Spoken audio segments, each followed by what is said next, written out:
Is that what your merges look like? If that's true, then you have come to the right place. This is an incredibly ineffective merge. In fact, I would argue that's not a merge at all. Merging means you match speeds and put your enemy in the kill box. None of that happened. No match speed, no enemy in the kill box, super ineffective. So why did this happen? Let's take a look. When you're doing a merge, there's several important things to look at.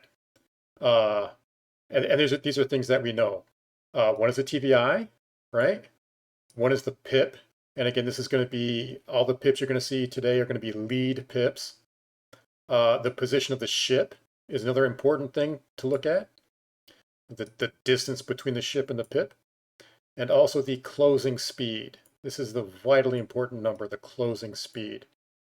So let's see what happens when all those things line up. You see right about here. I'm on the pip. You might think, hey, that's a great idea. That's the whole point of the game is to put your crosshairs on the pip and pull the trigger, right? That's what I'm doing. Why am I losing all my fights? Well, if your TVI and the ship and the pip and your crosshairs are all in one line, all of the big four major things, if they're all lined up, it's a recipe for disaster. What will happen is they will just boom on by. Look at how little time. Look at how little time they spend in the kill box and they blow on through. And the reason is because all four of the important things are lined up. This is a fail. So what should we do? What should we do? This is going to be a classic J merge. And so some of the things you'll note about the J merge are the lower speed. So this is closing at 468, right? So relatively low speed. You want to be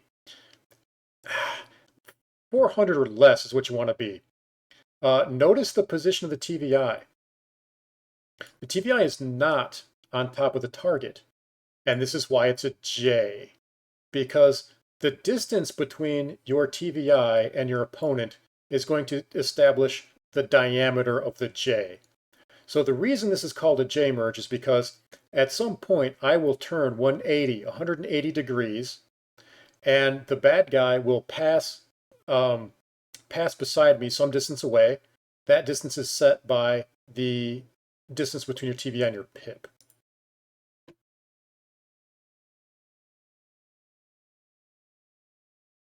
So we're getting closer, we're getting closer.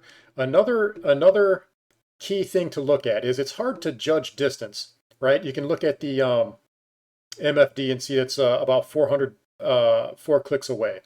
What you need to look at is right when the pip opens. So when the pip is closed, you're not pulling a trigger. He is well out of range. 4 clicks is not effective engagement distance. So when this pip opens is when you want to take note of all your parameters and make your decision. So we'll wait. We're closing, we're closing, we're closing. Now the pip opens right here. See that pip open? So right when that happens, we have a decision to make. What are we going to do?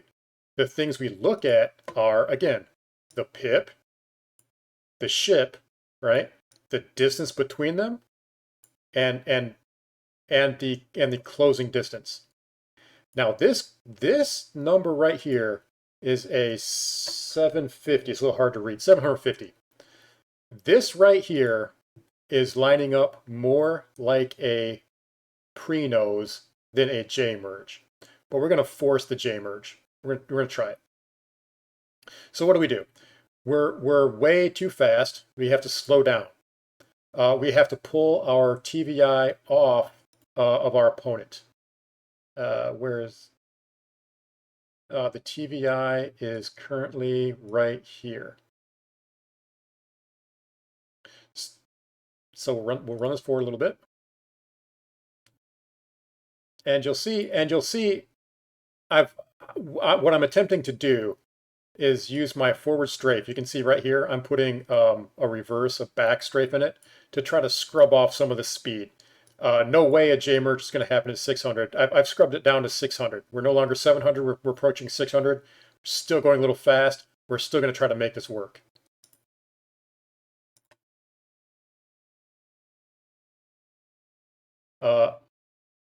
So here we go. So now we've begun the turn. We have begun the turn. So one of the things we're trying to do is we're trying to set all our things on a 45. So I'm going to be rolling a little bit here, and we're also very aware of where our TVI is. Again, how far away the TVI is from the bad guy is going to be the diameter of your J. Probably would have been better to have the TVI down here instead, so everything is in a line, and also to roll, to put all those things on a line. I should be rolled 45, and the TVI should be, well, if I were to roll out a 45, it would be down here, and have everything in a line is how you would want it to be. So we'll run this forward. One of the defining characteristics of a J-merge is that you can shoot the pip through the merge, right? So you can see now we are at a distance of 580. We're beginning the turn. The pip is kind of getting closer, and I'm down to, it's hard to read that, 380. So we're just over 400 on our speed. So I'm going to try to shoot the pip through the merge. And again, I'm trying to get it. I'm not doing a super great job, but I'm trying to get everything lined up on a 45. That's going to be the fastest way I can pull my nose around is on the 45. I'm trying to hold that pip through the merge, but you can see I'm coming off it. Why? Because it started too fast. I probably should have been pre-nosing. But if it were a perfect J merge, the speeds would have been a little lower. I would have been able to track that pip through the turn. Yeah, see now I'm kind of back on the pip.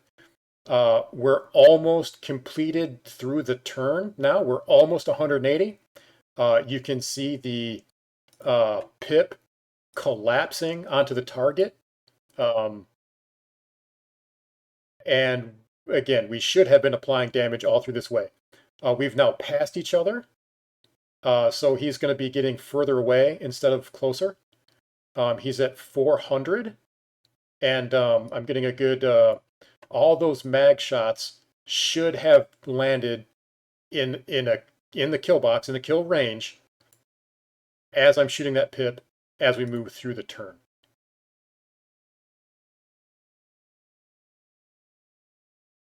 See, the turn will continue. I'm now on the pip, or close to it. He is now trying to turn. So the J is now completed. I've done my turn. He's done his turn. We're now in killing range. We're at 380. We're at 380. I'm starting to build my mag back. The pip is very shootable. The pip is very shootable. It's not too far away to worry about landing hits. It's a very shootable pip. And then it's just a matter of aiming through the turn. So here's what that looks like in full speed.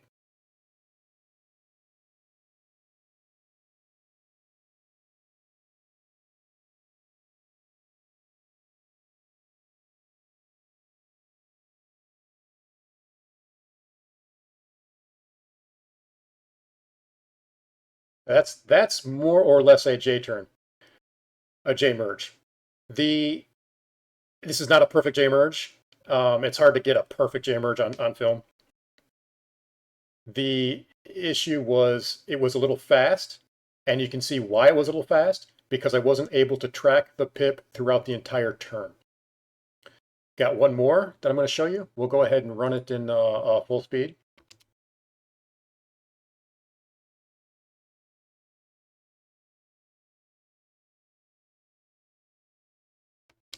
So this is mid-fight, so it's a little bit strange. It's not like a perfect lineup because things are happening. You can see he's engaging. He's engaging somebody else. He's not fighting me, but we're still going to merge on him and kill him, right? So the pip has just opened up. The pip has just opened up because we're at 1,500 meters. So I have to decide what I'm going to do. How am I going to merge on this guy? Um, this pip looks a little far. Again, the distance between the ship and the pip is a big key deciding factor about what you're going to do. This is probably the furthest away that I would attempt a J-merge. Any further than this, you're looking at a full-on pre-nose. And the speeds are low. I'm not even at 200. I'm closing in, but not even at 200. So this is a candidate for a J-merge. And again, so as I'm J-merging, I'm very aware of putting my TVI off the bad guy. Don't put it right on. You don't want to be right on this guy. You don't want to ram him. You put your TVI off. And again, the distance away that you put your TVI will determine the diameter of your J. So when we're at the closest point and it goes from him getting closer to him getting further away, that distance is established right here, right now. That's what we're doing. We want that to put him in the kill box. About 500, 800, 500, something like that. Maybe even closer.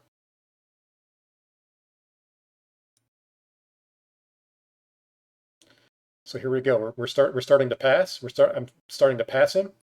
And again, he's not engaging me. He's engaging another target. But it doesn't matter. We're merging on him. So again, we're about to pass each other. We're passing at about 500. 500 is a great distance to start shooting. I've got a full mag. I didn't waste my mag. I've got plenty of rounds to apply when I'm at the kill distance. The pip is only going to get better. Once he passes me, this right here is the maximum distance that the pip is going to be away. You don't want to shoot pips that are super far away from their target. It doesn't work. But you'll watch as we run this forward. The pip will collapse back onto the target, making it very easy to shoot. Yeah, see right here. Now we have passed. We've passed. He's now almost 500 meters or so away. And the pip, look at the pip collapse right on him. Look at that pip collapse right on him. Now we're ready to kill. We have a full mag. We have 725 meters. Look at how close that pip is. This is how you murder people. Be ready with your mag. Be at the right distance. Get that pip on him. This is effective combat. This is effective combat.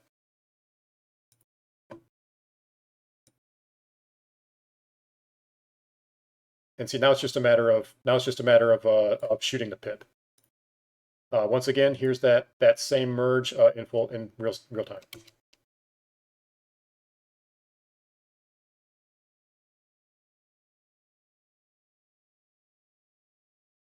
You can see I even applied a little boost. You can watch my boost meter about how much I apply boost. And again, there's no real magic number about what parameter to set and how to do it in the math calculator. You just have to get a feeling for how much boost do I need to get this merge to happen. So all right, we'll show it one more time at full speed. And see, here comes the boost. There comes the boost. And so right before he explodes, you see I lost a little distance. Remember, we started shooting it around 500. He's about 1,000, which is kind of pushing it. And that's why I used boost. That's why I used this boost. I probably should have used a little more to not let that distance get away from me. But that's the concept. If you can track the pip through the merge, do that. You can only do that at low speeds. When that happens, the pip will collapse. You want to be ready with a full mag post merge. Yeah, so that's your J merge.